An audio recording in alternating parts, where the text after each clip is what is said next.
നിന്റെ പിച്ചകപ്പൂമേനി ഞാൻ സ്വന്തമാക്കും.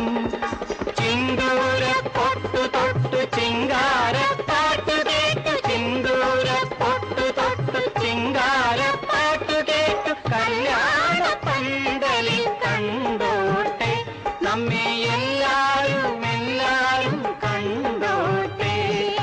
മുല്ലപ്പും പല്ലിലോ മുക്കൂറ്റിക്കവിളിലോ അല്ലിമലർമിഴിയിലോ ഞാൻ മയങ്ങി.